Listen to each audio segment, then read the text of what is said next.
గాయాలు పాలయ్యి అనారోగ్యం పాలయ్యారు, ఆస్తిని పోగొట్టుకున్నారు. ఆ లోన్తో వచ్చిన డబ్బులు లేకపోతే ఏవైతే తెచ్చుకున్నారు అవన్నీ కూడా మళ్ళీ అన్నీ పట్టుకుపోవడం ప్రారంభించారు. వేరే వాళ్ళు వచ్చి మళ్ళీ తిరిగి వీళ్ళు కొండెక్కారు. కొండకి ఏం చేస్తున్నారు తెలుసా? కూలి పని చేసుకుంటున్నారు. ఎవరా భూస్వాములు కదా అంటే అమ్ముకొని నష్టపోయాం సార్, ఇప్పుడు బుద్ధి వచ్చింది సార్ అన్నారు. కాబట్టి దాన్ని హ్యాండిల్ చేయడం నీకు రాకపోతే అంతే. ఆ మధ్య హైవే రోడ్ వస్తున్నప్పుడు, ఈ అవుటర్ రింగ్ రోడ్ కొన్ని ప్రాంతాల గుండా వెళ్తుంటే కొన్ని బేదలు ఊర్ల మీద నుండి వెళ్ళినప్పుడు వాళ్ళ పొలాలకి డబ్బులు ఇచ్చారు. అప్పుడు అందరూ వరుసగా ఊరు అందాలో ఉన్న వారు అందరూ స్కార్పియోలు కొన్నారు. అందరూ స్కార్పియోలు అంటే తేలు కాదు, ఏంటి స్కార్పియో కార్లు కొన్నారు. అన్ని కార్లు కొన్న తర్వాత వారం 10 రోజులకి అన్ని స్కార్పియోలకు మూతులు ఇలా పచ్చళ్ళు అయి ఉన్నాయి. కొన్ని వెనక ముందు అన్ని పచ్చళ్ళు ఎక్కడ పడితే అక్కడ, ఎందుకంటే అలవాటు లేకుండా డ్రైవ్ చేశారు. టకమని ఎక్కడికక్కడ యాక్సిడెంట్లు, ఇబ్బందులు. తర్వాత డబ్బంతా ఖర్చు పెట్టేశారు. కుమారులు ఊరుకుంటారు, ఆ పిల్లలు వయసులో ఉన్నవాళ్ళు నాన్న దగ్గర డబ్బులు ఉన్నాయంటే ఆ మాట ఈ మాట చెప్పి తీసుకుపోయి పాడు చేశారు. లాస్ట్కి మళ్ళా కూలి పని చేసుకుంటూ, అరే మాకు వచ్చిన పొలాన్ని మేము అమ్ముకున్నాం, వచ్చిన డబ్బు నిలబెట్టుకోలేకపోయాం. తండ్రులు అంటున్నారు, మా పిల్లలు ఆ నిలబెట్టుకోవడం నేర్చుకుంటే బాగుండేది. అందరూ కాదు, కొంతమందికి అలా జరిగింది. దేవుని బిడ్డలారా, జీవితంలో కొన్ని విషయాలు నువ్వు అడిగిన వెంటనే దేవుడు జవాబు ఇవ్వడు, కానీ ఇస్తాడు. ఒక రోజున 3 సంవత్సరాలప్పుడు షేవింగ్ బ్లేడ్ ఇమ్మని అడిగిన కుమారుడికి 17 సంవత్సరాలు 19 సంవత్సరాలు వచ్చినప్పుడు తండ్రి కొనిచ్చాడు. అలాగే నువ్వు ఇప్పుడు అడుగుతున్నావు, ఆ అడిగిన దాన్ని పొందుకొని నిలబెట్టుకునే స్థితి, ఆ స్తోమత, ఆ జ్ఞానము, ఆ వివేకం నీకు వచ్చేదాకా దేవుడు వెయిట్ చేస్తాడు. నీ జీవితంలో ఆ వివేచన పెంచుకోండి. ప్రార్థించండి, దేవుని దగ్గర మొరపెట్టండి.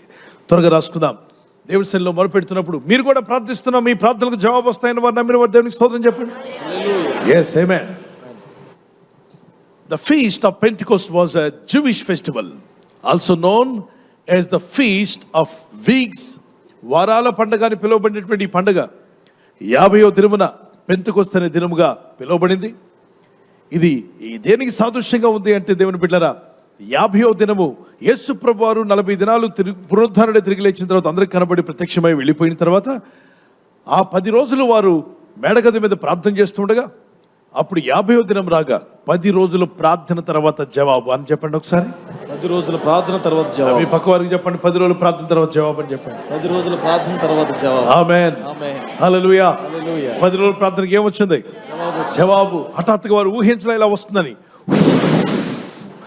పెద్ద బలమైన గాలి, ప్రైజ్ ది లార్డ్, పరలోకం నుండి బలమైన గాలి వచ్చిందట. ఆ గాలి తర్వాత వారందరూ ఊహించినట్టుగా పరిశుద్ధాత్మ బలముగా వారి మీదకి దిగి వచ్చింది. అగ్ని జ్వాలలు వారి మీదకి దిగిరాగా అందరూ ఆత్మపూర్ణులై భాషలతో మాట్లాడడం ప్రారంభించారు. కంఠమెత్తి అన్య భాషలు మాట్లాడడం ప్రారంభించారు. దేవుని బిడ్డలారా, దేవుని యొక్క ఆత్మ వారి మీదకి వచ్చినప్పుడు వారికి వాక్శక్తిని ఇచ్చాడు. అందుకే భాషా వరానికి ఉన్న గొప్ప శక్తి ఏంటంటే, మన నాలుక దేవుని కంట్రోల్లోకి, పరిశుద్ధాత్మ కంట్రోల్లోకి వెళ్తుంది. అందుకే స్వస్థత వరం అంటే చేతుల నుంచి ప్రార్థించుట. జ్ఞానవాక్యం అంటే దేవుడిచ్చిన జ్ఞానంతో మాట్లాడడం. బుద్ధివాక్యం దేవుడిచ్చిన జ్ఞానంతో వివేచించి మాట్లాడడం. మరి ప్రవచన వాక్యం అన్నప్పుడు దేవుడు జరగబోయే విషయాలను బైబిల్లో ఉండి దేవుడు మాట్లాడిన మాటలు హెచ్చరించడం, తెలియపరచడం. మరి ఈ భాషావరం మాత్రం మన నాలుకతో పనిచేస్తుంది. నాలుకతో పనిచేసేటువంటి వరం. నేను అంటాను, మీరు ఈ భాషావరం ఎందుకు ఇచ్చావు దేవా అని మీరు అడిగితే, ప్రభు అంటాడు, ఒకసారి ఆ గుర్రాన్ని చూడు. మీకు ఎగ్జాంపుల్గా నేను చెప్తున్నాను. గుర్రాన్ని తోలేవాడి యొక్క చేతుల్లో 2 తాళ్ళు ఉంటాయి. అది ఎడమవైపు తిరగాలంటే ఎడమవైపు తాడు లాగుతాడు, కుడివైపు తిరగాలంటే తాడు లాగుతాడు. ఆ తాడు ఎడమవైపు లాగానే ఎడమవైపు తిరుగుతుంది గుర్రం. ఇప్పుడు గుర్రం బరువైందా, మనిషి బరువైన వాడా? గుర్రం బరువైంది. ఎట్లా చెప్పాలి? గుర్రం బరువైంది. మనిషి బరువు, మనిషి యొక్క శక్తి ముందు గుర్రం శక్తి ఎక్కువ. కానీ ఇతను చెప్పినట్టుగా అది వింటుంది.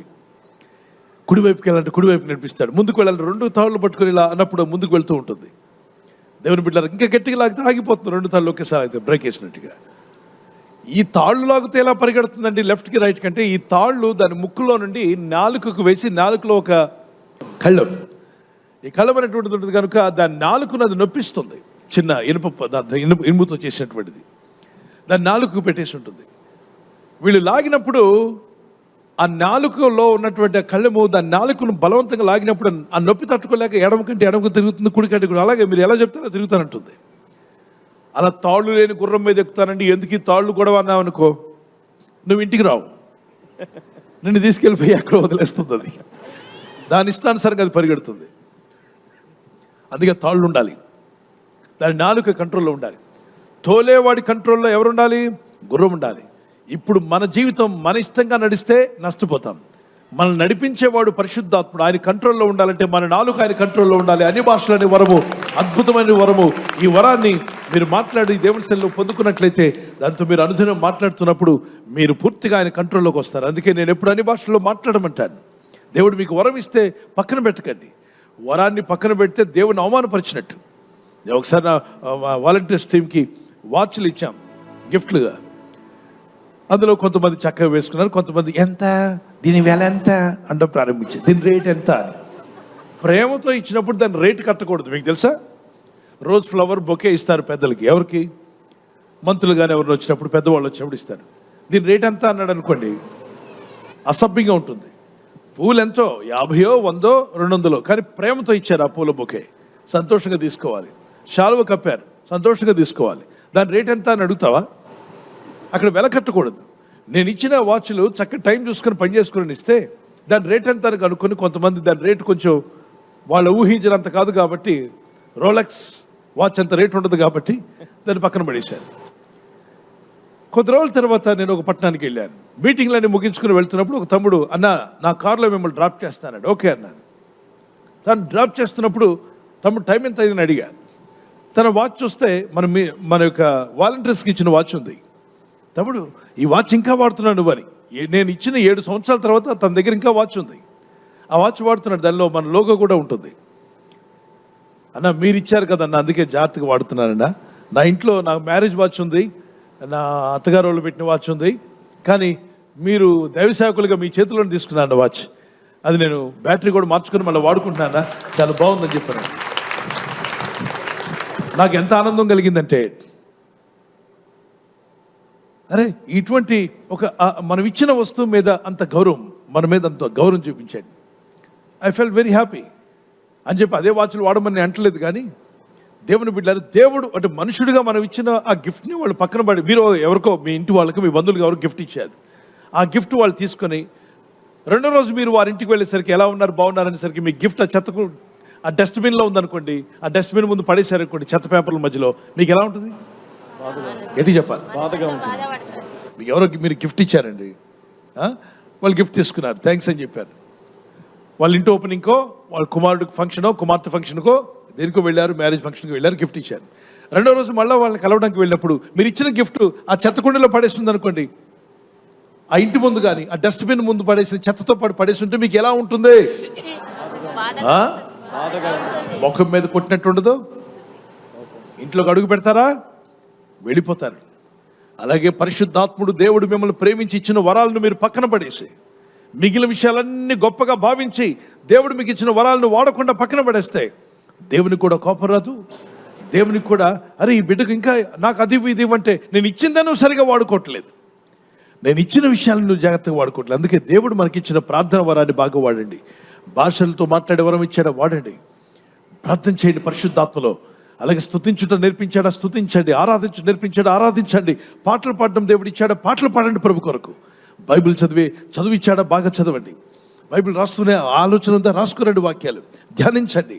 దేవుని బిడ్డలారా, ప్రభు మీకు ఇచ్చిన వరాలను మీరు వాడుతున్నప్పుడు దేవుడు దాన్ని డెవలప్ చేసే విధంగా, మీరు ఎప్పుడైతే దేవుడు ఇచ్చిన ప్రతిదాన్ని డెవలప్ చేయడానికి ప్రయత్నం చేస్తారో, ఎక్కువ కృప. ఎంతమంది కావాలి ఎక్కువ కృప? నా చెయ్యి ఇంకా ఎత్తే ఉంచాను, ఇంకా అధికమైన కృప నాకు కావాలి.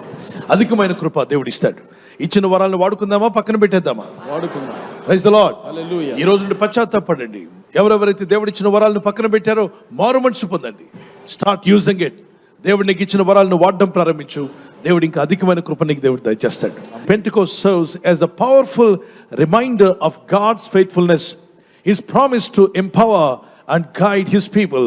దేవుని యొక్క వాక్యం సెలవిస్తుంది, పెంటెకోస్తు అనగా, పెంటెకోస్తు పండుగ అన్నప్పుడు దేవుడైన ప్రభు తన ప్రజలను మర్చిపోయేవాడు కాదు. ఆయన పైకి వెళ్ళిపోయి మర్చిపోలేదు, కానీ తన ప్రజలను జ్ఞాపకం చేసుకొని వారి ప్రార్థనలు విని వారి సన్నిధిలో వారి మీదకు తన ఆత్మశక్తిని కుమ్మరించి వారిని బలముతో నింపి శక్తితో నింపాడట. Unequipped people came to Jesus, uneducated people, and Jesus equipped them and filled them with the Holy Spirit and filled them with the gifts of the Holy Ghost and started using them. వారిని బలంగా వాడుకున్నాడు దేవుడు. పరిశుద్ధాత్మ దిగి రావడం వల్ల Pentecost దినమున జరిగిన మార్పులు, descend of the Holi spirit. పరిశుద్ధాత్మ It descended upon God's people. పరిశుద్ధాత్మ దిగి రావడం. Second point, empowerment for ministry. ఎందుకు వచ్చాడు పరిశుద్ధాత్ముడు? తన సంఘమును తన ప్రజల్లో ఉన్న బలహీనతలు తీసివేసి బలవంతులుగా చేసి, పిరికి వాళ్ళని ధైర్యవంతులుగా, మరి వీక్నెస్ గల వారిని, weak people will become a strong people, doubting people will become a faithful people, full of faith. వారిలో ఫియర్ తొలగిస్తున్నాడు, ధైర్యాన్ని ఇస్తున్నాడు, బలమనిస్తున్నాడు, కృపనిస్తున్నాడు. వారి జీవితాలను ట్రాన్స్ఫార్మ్ చేశాడు మినిస్ట్రీ కొరకు, పరిచర్య కొరకు. The third point, multi cultural gathering. Gathering అన్నప్పుడు అన్ని రకాల కల్చర్స్లో ఉన్న వారిని, ఇట్స్ అ మల్టీ కల్చర్ అన్నప్పుడు ఒక కల్చర్ కాదు, అన్ని రకాల కల్చర్లు. చైనీయులు కావచ్చు, భారతీయులు కావచ్చు, యూదులు కావచ్చు, అమెరికన్స్, యూరోపియన్స్, ఆఫ్రికన్స్, అన్ని రకాల కల్చర్లు కలిసి గ్యాదర్ అయి ప్రభుని మహిమపరచుటకు రక్షకుడైన యేసు ప్రభు అని తెలుసుకునే కృప. ఇప్పుడు ప్రపంచం అంతట్లో ఆరాధించబడుతున్న ఏకైక దైవం పేరేంటి?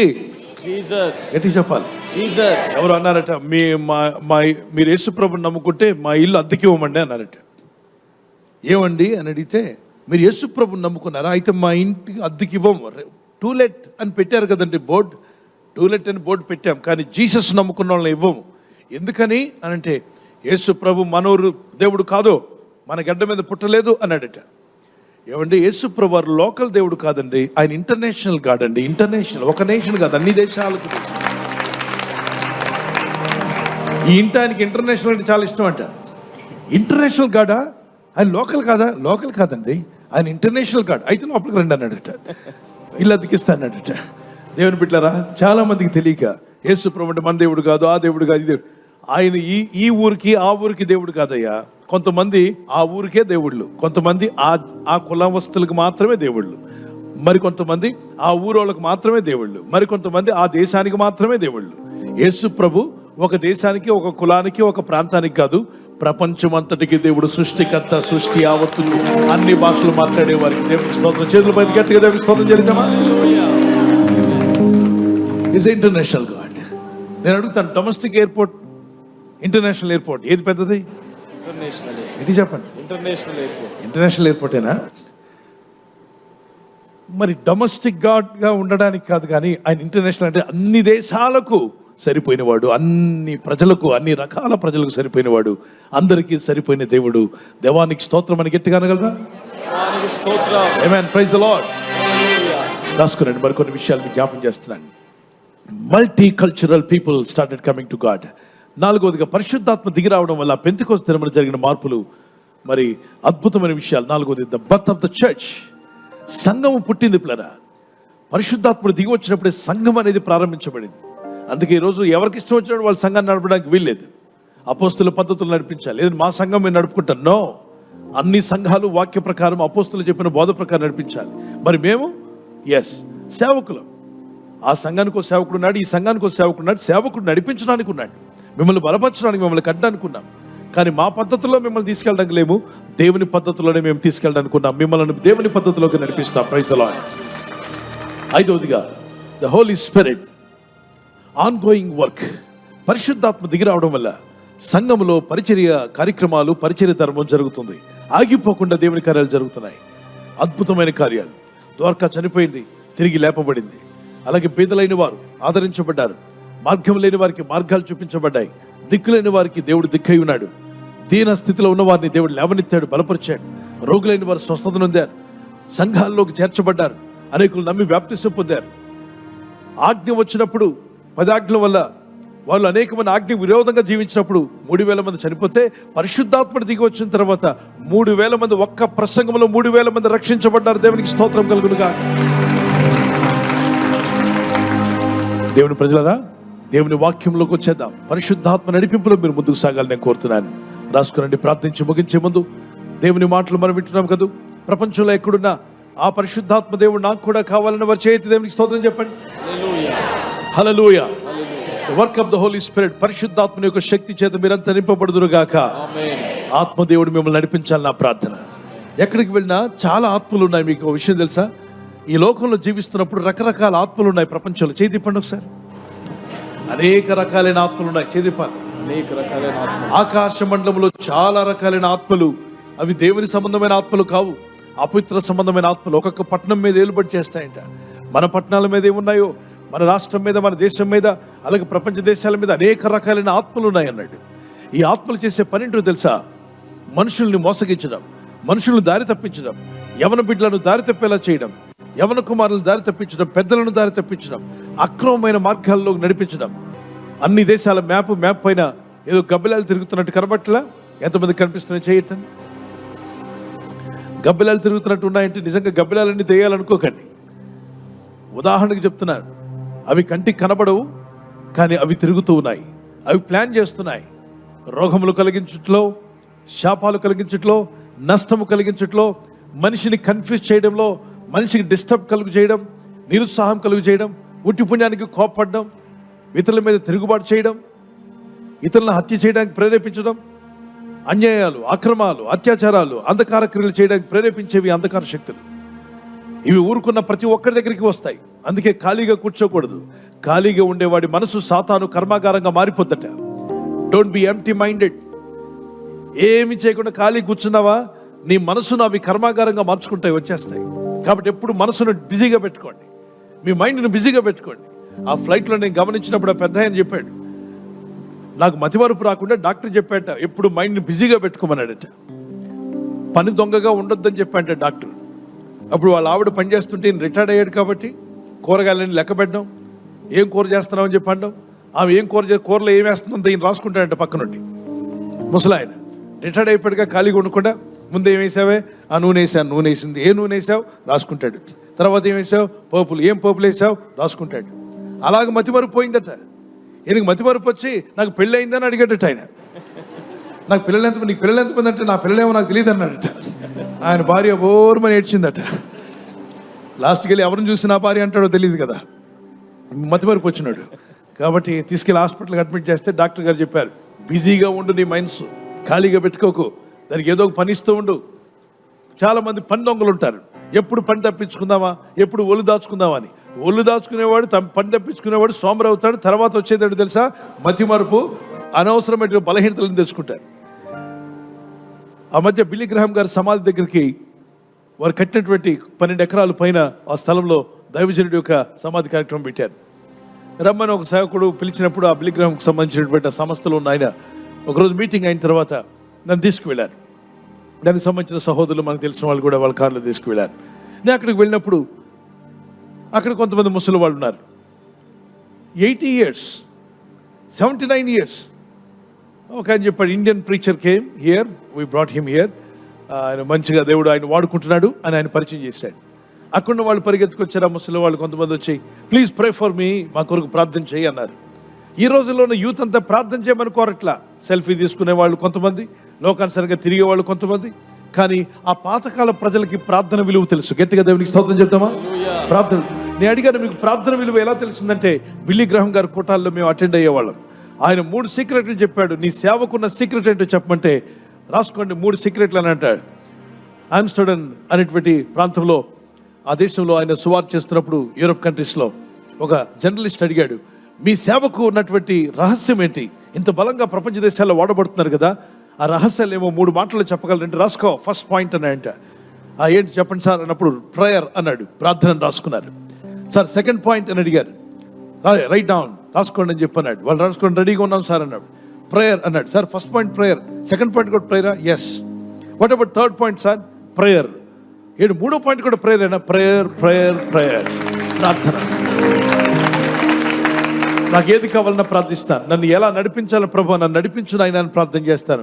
నాకు ఆ జ్ఞానం ఇవ్వమని ప్రార్థన చేస్తాను. నాకు శక్తిని ఇవ్వమని ప్రార్థన చేస్తాను. ఆరోగ్యం ఇవ్వమని ప్రార్థిస్తాను. నా పిల్లల్ని దీవించమని ప్రార్థిస్తాను. కుటుంబాన్ని దీవించమని ప్రార్థిస్తాను. సంఘంలో బలంగా వాడుకోమని ప్రార్థిస్తాను. ప్రపంచ దేశాల్లో సువార్త ప్రకటించడానికి నన్ను ఒక సాధనంగా వాడుకో ప్రభు అని ప్రార్థిస్తాను. ప్రార్థన నన్ను ఇంత దూరం తీసుకొచ్చింది అన్నాడు. దేవునికి స్తోత్రం కలుగును గాక. ఆ బిల్లీ గ్రహాం గారు ఒక మాటలు విన్నటువంటి ఈ పెద్దవాళ్ళు కూడా ప్రార్థన నేర్చుకున్నారేమో. ఆ రోజు వచ్చి అంటున్నారు, నా కోసం ప్రార్థన చేయమని. ఏం ప్రార్థన చేయమంటారు? మీ పిల్లల కొరకు ప్రార్థన చేయమంటారు? దేని కొరకు ప్రార్థన చేయమంటారని అడిగారు. వాళ్ళు ఇంగ్లీష్లో, వాళ్ళ భాషలో చెప్పిన మాట ఏంటంటే, please pray for me, I want to work, I want a job అన్నాడు. 79 years, ఇంకా మీరు జాబ్ చేస్తారా? ఎస్. నేను ఎంటీగా కూర్చోవాలనుకోవట్లేదు, నాకు ఎక్కడైనా పని కావాలి. ఉద్యోగం అయిపోయింది, నాకు రిటైర్డ్ అయిపోయాను, కానీ నాకు పని కోసం ప్రార్థన చేస్తున్నాను. నాకు ప్రార్థన, పని చేయండి, నాకు ప్రార్థన కావాలి, ప్రార్థన చేయండి, నాకు పని కావాలంటున్నాడు. 69 పని కావాలంటున్నాడు, 89 పని కావాలంటున్నారు. ఖాళీగా కూర్చోవడానికి ఇష్టం లేదంట. ఏదో ఒక పని చేయాలి, నడవాలి, పని చేయాలి. దేవుని బిడ్డారా, రకరకాల రోగాలు పాలవుతున్న ప్రజలు ఒక వైపున చేద్దామన్నా చేతులు కాళ్ళు ఆడట్లేదు. కొందరికి 89 వచ్చినా 79 వచ్చినా పని చేయాలన్న ఆసక్తి. ఏమిటిది? అందుకే చిన్నతనంలోనే ఆసక్తిని పెంచుకోండి. పని చేయాలన్న ఆలోచన, ప్రార్థన చేయాలన్న ఆలోచన. యేసయ్య 6 దినాలు కష్టపడమన్నాడు. ఎంతమంది జీవితంలో పైకి రావాలనుకుంటారు? చేయొచ్చండి. ఆర్థికంగా అన్ని రంగాల్లో ఎస్, దేవుడు మీకు దయచేయను గాక. అయితే 6 దినాలు మీ దేహాన్ని వాడండి. ఎన్ని దినాలు? 6 దినాలు దీన్ని కష్టపెట్టండి, పని చేయించండి. ఏదో ఒక పని, దేవుడు మీకు ఇచ్చిన పని శక్తి లోపం లేకుండా చేయండి. ఒకవేళ పని త్వరగా అయిపోయిందా, కొత్త విషయాలు నేర్చుకోండి, స్కిల్ డెవలప్ చేసుకోండి, మీ మైండ్ను బిజీ చేయండి, మీ ఆలోచనలను ఏకాగ్రతగా పెట్టండి, ముందుకు సాగనివ్వండి. అలాగే పాస్టర్ గారు ఈ రోజు నుండి పని లేనప్పుడైతే మొబైల్ ఫోన్ పట్టుకొని వాట్సాప్లో, ఫేస్బుక్లో అన్నీ వెతుకుతానండి, ఇన్స్టాగ్రామ్లో. అది పనికి మాలిన పని. అది కాదు నువ్వు చేయవలసింది. ఫోన్ పక్కన పెట్టి మంచి పనులు నేర్చుకోండి, మంచి పనులు చేయడం ప్రారంభించండి. ఒక యవనస్తురాలను అడిగారంట, టీ పెట్టిస్తావమ్మా అని. వారింటికి వెళ్ళిన పెద్ద వాళ్ళమ్మ ఊరు వెళ్ళింది. వాళ్ళ నాన్నగారు ఉన్నారు ఇంట్లో. అమ్మ, మన ఫ్రెండ్ వచ్చాడు, నా ఫ్రెండ్ వచ్చాడు తల్లి, అంకుల్ వచ్చాడు, టీ పెట్టి తీసుకురారంటే, నా డాడీ నాకు టీ రాదు డాడీ అందంట. మరి కాఫీ చేస్తే, కాఫీ రాదు డాడీ అందంట. ఈలోగా ఈ అంకుల్ పిలిచాడు, అమ్మ నీకు ఏమొచ్చినా నాన్న అనంట. ఏం చదువుతున్నాడు? డిగ్రీ చదువుతున్నాడు. డిగ్రీ చదివేంత స్టూడెంట్ పోయి టీ రాదు డాడీ, కాఫీ రాదు డాడీ అంటున్నావు, మరి ఏమొచ్చమ్మా నీకు అంటే వాళ్ళ నాన్న అన్నట్ట, నెయిల్ పాలిష్ వేసుకోవడం వచ్చండి మా కూతురికి, లిప్స్టిక్ రాసుకోవడం వచ్చండి. ఇవమ్మా నేర్చుకున్నావు, డిగ్రీ స్టూడెంట్, రేపు మాపో ఒక ఇంటి దాన్ని అవుతావు, నీకు పెళ్లి చేసి పంపిస్తారు. వారింటికి వెళ్తే నాకు టీ రాదు ఆంటీ అంటే నీ ఆంటీ ఊరుకుంటుందమ్మా, అట్ల కాడ కాల్చి తీసుకురాదు. కాబట్టి పని నేర్చుకో తల్లి. రిటర్న్ పోస్ట్ లాగా ఇంటికి రాకుండా ఉండాలంటే కొన్ని రిటర్న్ పోస్టులు ఉంటాయి. పోస్ట్ చేసినా మళ్ళీ ఏమవుద్దు, పోస్ట్ రిటర్న్ వచ్చేస్తాయి. అలాగే పెళ్లి చేసిన 2వ రోజు ఇంటికి వచ్చేస్తున్నారు కొంతమంది. ఏమిటంటే ఏ పని రాదు. దయచేసి పనులు నేర్చుకోండి. అమ్మ దగ్గర ఉన్నప్పుడే అమ్మ నేర్పిస్తుంది నీకు. 6 రకాలైన కూరలు నేర్చుకో. వెళ్ళిన తర్వాత అత్తగారింట్లో ముందు మీ ఆయనకి పెట్టద్దు, కొత్తగా పెళ్ళేది నీ చుట్టూ తిరుగుతుంటాడు, ఏం పెట్టనక్కర్లే ఆయనకి. నువ్వు వండిన కూర ముందు మీ అత్తకు పెట్టు, నీ ఆడపడుచులకు పెట్టు. ఇంకా నిన్ను పోగొట్టుకోరు, ఇంటికి కూడా పంపరు. మా కోడలు బంగారం అని చెప్పి అంటుంది. ఎందుకంటే అత్తకు రుచులు కలిగిన కూర పెట్టావంటే ఇక ఆవిడ కూర్చొని తాళం చేతులు కూడా తీసేస్తుంది నీ చేతికి. మంచిగా వండి మీ అత్తకు పెట్టు, మంచిగా వండి మీ ఆడపడుచులకు పెట్టు. ఎందుకంటే ఆయన తోబుట్టువులు కాబట్టి. వాళ్ళు సైలెంట్ అయిపోయారంటే అగ్ని చల్లారినట్టే. దేవునికి స్తోత్రం, ప్రైజ్ ది లార్డ్. అగ్ని ప్రమాదం పోయినట్టు దేవునికి స్తోత్రం చెప్పండి. ఫైర్ ఇంజిన్ అవసరం లేదు. ఆ తర్వాత మీ భర్త గారికి ఆమ్లెట్ చేసిస్తారో ఏం చేసిస్తారో చేసేవ్వండి. చాలా మంది ఆడపిల్లలు నీకే చేసిస్తా, ఇంట్లో వాళ్ళు ఎవరికి వండరు, నీకే వండుతా, ఇంకెవరికి వండరు అంటారు. అయిపోద్ది ఇంట్లో అగ్ని ప్రమాదాలు. కొద్ది రోజుల తర్వాత వాళ్ళు అంటారు, నిన్నగాక మొన్న వచ్చిన అమ్మాయి ముఖ్యమా, నీతో పుట్టి పెరిగిన మేము ముఖ్యమా, నిన్ను పెంచి పెద్ద చేసిన నేను ముఖ్యమా అని వాళ్ళమ్మ ఆడపడుచులందరూ వచ్చి కన్నీళ్ళు కార్చుకొని వీడి గుండె కరిగిపోద్ది, ఐస్ పర్వతం కరిగినట్టుగా. ఆ తర్వాత కోపాలు తాపాలు ఎటు వస్తాయో తెలియదు, సునామీ ఎటు కొడుతుందో తెలియదు, ఎప్పుడు కెరటలు లేచి ఎటు పడతాయో తెలియదు. లాస్ట్కి నువ్వు రిటర్న్ పోస్ట్ లాగా ఇంటికి వస్తావేమో కూడా తెలియదు. ఇటువంటి పరిస్థితులు అనేక ఇళ్లలో జరుగుతున్నాయి కనుక అందరికీ పనులు వచ్చి ఉండాలి. యవన కుమారులు మీరు మాత్రం పని రాకపోతే సరికాదు, మీరు కూడా అన్ని పనులు నేర్చుకుని ఉండాలి. యవనస్తులు ఏదో చెక్క ఇరిగిపోయింది చైర్, లేదా అక్కడ ఉన్నటువంటి ప్లేట్ ఏదో కింద పడిపోయింది, దాన్ని బిగించాలి. ఆ డోర్ ఏదో కొంచెం లూజ్ అయిపోయింది, కార్పెంటర్ని తీసుకురమ్మంటావా డాడీ? ఏంటి కనీసం స్క్రూ బిగించడానికి కూడా కార్పెంటర్ రావాలా? తాడు చిట్టంతా ఎదిగావు, స్క్రూ డ్రైవర్ పట్టుకొని స్క్రూ బిగించడం రాదు, ఓ చిన్న చెక్క ఊడిపోయిన చెక్కను బిగించడం రాదు, ఇంట్లో ఉన్న వస్తువు దారి తప్పితే దాన్ని సరిచేయడం రాదు. ప్రజానికి కార్పెంటర్ని తీసుకొస్తా, ఎలక్ట్రిసిటీ చిన్న ఎలక్ట్రికల్ వర్క్ కూడా నీకు రాకపోతే ఎలా? తెలిసి ఉండాలి. దయచేసి కొన్ని పనులు ప్రతి యవనస్తుడికి తెలిసి ఉండాలి. మంచి పనులు నేర్చుకోండి. వ్యర్థమైన వాటిని పక్కన పెట్టండి, విలువైన వాటి మీద మనసు పెట్టండి. బ్రతుకుకు అవసరమైన వాటిని నేర్చుకోండి. ఆ మధ్య హాస్పిటల్లో పనిచేస్తాడు ఒక ఆయన. ఓ బాబు కింద పడి రక్తం గారిపోతుంటే ఏం చేయమంటారు అంటున్నాడు. వీడు చేసేది హాస్పిటల్లో. ఏం చేయమంటారు అంటే పెట్టి ఫస్ట్ ఎయిడ్ చేయి, ఆ మాత్రం నీకు తెలీదు, నువ్వు చేస్తున్న హాస్పిటల్లో కదా. వాళ్ళు ఆవిడంటుంది హాస్పిటల్కి వెళ్తాడు వస్తాడు, చూసేదంతా ఫోన్ అంట. ఎక్కడ హాస్పిటల్, ఈ ఫోన్ చూస్తూ సినిమాలు చూస్తున్నాడు, ఏం అర్థం అవుతుంది చెప్పండి? దయచేసి ఆపరేషన్ థియేటర్లు ఎవరో అందరూ కాదు, కొంతమంది లీక్ చేశారు. ఒక డాక్టర్ గారు ఆపరేషన్ చేసే టైంలో ఫోన్ చూసుకుంటూ, ఫోన్లో ఆయనకి ఇష్టమైన గర్ల్ ఫ్రెండ్తో మాట్లాడుకుంటూ ఇక్కడ కత్తి పెట్టి కోస్తున్నాడు. ఈ తర్వాత పక్కన ఉన్న అసిస్టెంట్ చెప్తున్నాడు, అక్కడ పోయిరా అంటున్నాడు, ఇక్కడ పోయిరా అంటున్నాడు. కత్తి తీసుకున్నాడు. వాళ్ళు ఏ కత్తి ఇమ్మంటారని ఇలా చూస్తుంటే ఈయన ఇందులో చూసుకుంటూ ఒక కత్తి తీసుకుని కోసాడు. వాళ్ళ బ్రతుకులు ఏమైపోతాయి చెప్పండి? అందరూ అలా ఉంటారంటే కాదు, కానీ ఆ వీడియో లీక్ అయిన తర్వాత భయం అనిపిస్తుంది. ఆపరేషన్లకు పోవాలన్నా చాలామందికి. డాక్టర్లు అందరూ అలా ఉండరు, కొంతమంది డాక్టర్లు అలా ఉన్నారు. పాస్టర్లు అందరూ పనికిమాలినోళ్ళు కాదు, పనికొచ్చే దైవశాఖలు ఎంతోమంది ఉన్నారు. కొంతమంది పనికిమాలినోళ్ళు కూడా ఉన్నారు. డాక్టర్లు మంచివాళ్ళు ఉన్నారు, పాస్టర్లు మంచి వాళ్ళు ఉన్నారు, భక్తులు ఉన్నారు, దేవుని యందు. అయితే భక్తిహీనులు కూడా ఉన్నారు. నిర్లక్ష్యంగా ఒక ఆర్థోపెడిషన్ కొడుతున్నాడు, సుత్తి పెట్టి ఉన్నటువంటి పదార్థం తీయడానికి గట్టిగా కొడుతున్నాడు. బాడీ మొత్తం ఊగిపోతుంది. వాడు మొత్తం ఇంజక్షన్ ఇచ్చి పడుకోబెట్టారేమో అతన్ని. దేవుని బిడ్డలారా, చాలా ఘోరమైన పరిస్థితులు జరుగుతున్నాయి. అయితే అన్ని హాస్పిటల్ అలా జరగవు, అందరు డాక్టర్లు అలా ఉండరు. మంచి వాళ్ళు ఎంతోమంది ఉన్నారు, చక్కని ఆపరేషన్లు జరుగుతున్నాయి. మంచి డాక్టర్లను బట్టి ఒకసారి చప్పట్లు కొడదాం, మంచి వైద్యులను బట్టి. మన దేహం వేరే డాక్టర్ చేతులకు వెళ్ళక ముందే దేవుడు మీ చేతిలో పెట్టాడు. పరమ డాక్టర్ చేతిలో పెట్టుకుని దాన్ని జాగ్రత్తగా వాడుకుందామని వారు దేవునికి స్తోత్రం చెప్పండి. మరోసారి హల్లెలూయా, ప్రైజ్ ద లార్డ్. పరిశుద్ధాత్మ పూర్ణులు అవ్వండి పిల్లరా. రాసుకునండి, ఆత్మ లేకుండా 70 సంవత్సరాలు ప్రసంగించుట కంటే పరిశుద్ధాత్మ శక్తితో 6 మాటలు ఉచ్చరించుట పలుకుట ఎంతో శ్రేష్టమని చెప్పిన దైవజనుడు సిహెచ్ స్పర్జన్ అటువంటి దైవజనుడు. ఈయన గొప్ప ప్రసంగికుడు. ఈయన ప్రసంగాలు వింటే ప్రజలు ఊగిపోయేవాళ్ళు. అటువంటి అద్భుతమైన ప్రసంగాలు చేసేవాడు. కానీ పరిశుద్ధాత్మ శక్తి లేకుండా కొన్నాళ్ళు పోయిన తర్వాత ఆత్మశక్తి చేత నింపబడ్డాక ఆయన అన్నాడు, అరే 70 సంవత్సరాల సేవ వేస్ట్ అయిపోయింది కదా, పరిశుద్ధాత్మతో నింపబడి చేయాల్సింది నేను. అప్పుడు ప్రసంగాల మీద కాన్సన్ట్రేట్ చేశాను. నా ప్రసంగం ఎంత బాగుంది అనుకుంటూ వెళ్ళేవారు జనం. కానీ పరిశుద్ధాత్మ పొందాక ఆయన మాటలు విన్నాక నేను ఎంత మారాను అనడం ప్రారంభించారట. చూడండి, 2 విషయాలు ఇక్కడ తేడా ఉంది. 2 విషయాలు ఉన్నాయి ఇందులో. పరిశుద్ధాత్మ శక్తి, పరిశుద్ధాత్మ నడిపింపు లేనప్పుడు ఈయన ప్రసంగాలు వింటే ప్రజలు అనుకునేవారట, అబ్బా ఏం ప్రసంగం అండి అనండి ఒకసారి. ఏం మెసేజ్ అండి, ఏం మెసేజ్ అండి అనండి. ఏం మెసేజ్, ఏం ప్రసంగం అండి అనేవాళ్ళట. కానీ ఎవడు మారేవాడు కాదు. తాగేవాడు తాగుతూనే ఉంటాడు, అబ్బా ఏం ప్రసంగం బ్రదరు, కొంచెం తాగు అని చెప్పిస్తాడు అనమాట. సిగరెట్ తాగేవాడు సిగరెట్ లాగుతున్నా, అబ్బా ఏం మెసేజ్ అండి అంటాడు. కానీ వాడు మారడు. కైని వేసుకునేవాడు కైనేసి, భలే ప్రసంగం విన్నాం బ్రదరు అంటాడు, నోట్లు వేసుకుంటాడు. అద్భుతంగా ప్రసంగం చేశారంటారు, సినిమాలకు పోతారు. ఏం ప్రసంగం విన్నాం ఈరోజు ఆదివారం, ఏం పాటలు, ఏం ఆరాధన, ఏం సంగీతం అంటారు, మళ్ళీ పాప పనులకు వెళ్తారు. అంటే ఇలా బ్రతుకులు మారాయా? గట్టి చెప్పండి, మారలేదు. ఆత్మ లేని ప్రసంగాలు అంతే ఉంటాయి. పరిశుద్ధాత్మ నడిపింపు లేని ప్రసంగాలు అంతే ఉంటాయి. ఎప్పుడు వినడము రావడమే తప్ప, రొటీన్ లైఫ్ తప్ప జీవితంలో మార్పు ఉండదు. కానీ పరిశుద్ధాత్మతో నింపబడిన తర్వాత ఆయన ప్రసంగిస్తూ ఉంటే ఏం ప్రసంగం అనేవాళ్ళు కాదట. అబ్బాయి ఈ మాటలు విన్నాక నా హృదయం మారిందే, నా బ్రతుకు మారింది బ్రదర్, నా మనస్సు మారింది, నా జీవితం మారింది అనడం ప్రారంభించారట. ఈ లైఫ్ చేంజింగ్ సెంటర్లో కూడా పరిశుద్ధాత్మనిచ్చే వర్తమానాలు విన్నప్పుడు మీ లైఫ్ చేంజ్ అవ్వాలి పిల్లరా. మన లైఫ్ చేంజ్ అయితేనే జీవితానికి అర్థం ఉందన్న వారు గట్టిగా దేవునికి స్తోత్రం చెప్పగలరా?